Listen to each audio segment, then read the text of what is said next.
Well, hey everybody, welcome back. Tim here, Gamma Vidi. Exciting one today, another install video, full-size Tundra crew cab roof rack here. So can't wait to get into it. I think you're gonna dig it. Check it out.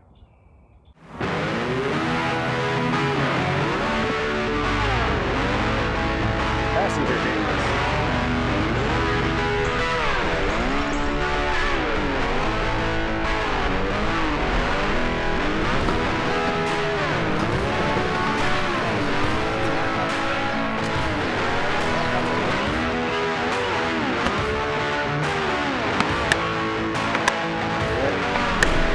This is the Toyota Tundra. It's going on, I believe, a 2017, 2018. So newer model, not the newest, but up through 2022.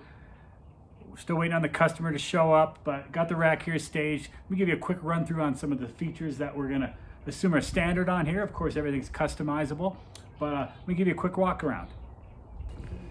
This is, of course, our tapered Expo double plus bar, which means this gap is 1 inch wider in the front than it is in the back, so it slopes to match the body line a little bit more over the front doors. Gussets on the sides for, again, attaching quick fist clamps. You could direct bolt a jack to those, or just sometimes you need to reach under something and put a hook there. That's what these are for. Got the extra traction ramp bar on the top for adding traction boards, max tracks, action tracks. I'll show you that in a second here.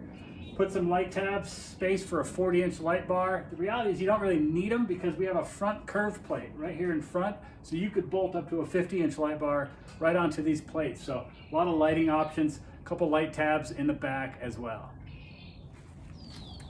This one's getting the slim fairing, so matched to really fit the rack a little bit more than fit in the vehicle. Of course, we could have opted for the more traditional cut fairing that's going to match that slope over the windshield, but I think this one's going to look a little bit better. And of course, it's a snap-on, so if the customer ever wants to snap this on, put a light bar in here, that's what that feature is all about. So there you go on the fairing. Back to the traction board mounts. So get our brackets. Of course, they can go on the side of the rack if you want to do that. They can go across the rack if you want to go that way, or you can choose to put them here, and then you're just going to pick a slot on the very back plate. Remember, your magic number is 35. So find a 35-inch space right there, and then just wiggle your nose. And just like that, put some max tracks on there, action tracks, either side. So another option, a lot of ways you can mount stuff to these racks. Now, one thing to note on the Tundra is there are no holes in the roof, so you are going to get your drill out to add a rack over the cab. I've staged this a little bit differently.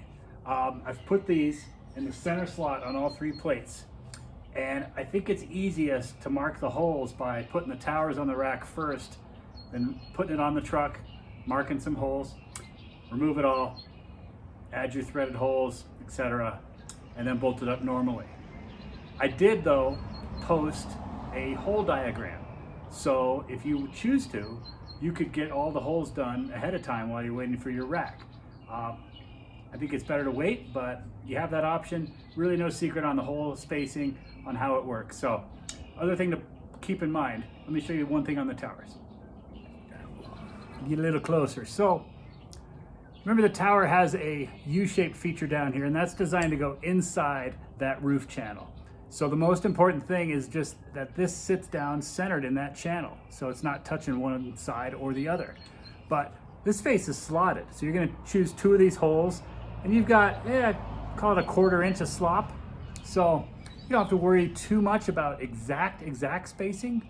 Also remember that these are slotted, so every 1.5 inches is another set of slots. So if you were to drill this and you thought, ooh, it really looks a little bit too far forward, well, you could unbolt it and literally shift the rack forward 1.5 inches to kind of get back to a little bit sweeter spot. So, take your time on the hole drilling. Our Forerunner video is probably the best video I have for showing you how to really get in there, either drilling and tapping, riv nutting. I'm going to show you when this truck rolls up, which we did in which location. Again, it's up to you which you choose to do. It's your truck. You're going to modify it however you like it. But take your time. I don't think it's going to be an issue for you. A lot of people are doing it. All right, up here on the truck, In front, these are tapped holes. If you look in there, you can see just how many threads are in there, actually quite a few. There's a little bit of junk on here because this truck had a month of just having washers on it while we were making the rack, but so I can focus a little bit better. Tapped holes again in the middle, and then we did riv nuts in the back. And that's the very back of the truck. So it's a little thinner in the back, so that's why we went for riv nuts. All right, so truck's all clean. Holes are tapped. Next move, put the towers on the truck, put the rack on the towers, just like any other rack. And again, rain gutter towers, ready to go. Got the oval washers on top, and we drilled to the outer set of holes here, so just make sure that matches whatever you did up there. And then of course the rubber sealing washers, and then a little bit of that Dynaflex. Got some white stuff today, black is good too, just enough to give it that added seal. That's all we do. Towers are on, so now we just lift up the rack, bolt it up.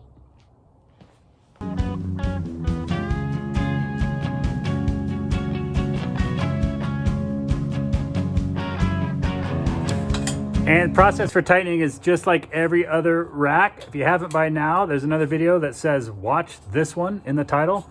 Watch that one, that's the one. Basically the procedure is you start with this inside guy right here on the top. It's gonna suck the tower top up tight to the rack, and then we move to the outer bolt. We tighten that guy second. Then the next two we tighten is we grab our 6mm Allen wrench. We're gonna go through the rack and we're gonna tighten those ones that go into the roof. And that's gonna pull that tower down tight to the truck, squish that little rubber sealing washer that last little bit, stretch that tower out. Once both of those are done, then the final thing we tighten, of course, are these sideways bolts, which is gonna lock that tower into its new happy position. So do that all the way around and you're done. So all bolted up, tightened up, clearances look good. We're good to go. Hope that was helpful to you. And let me know your questions. Thanks again for watching, and see you on the next one.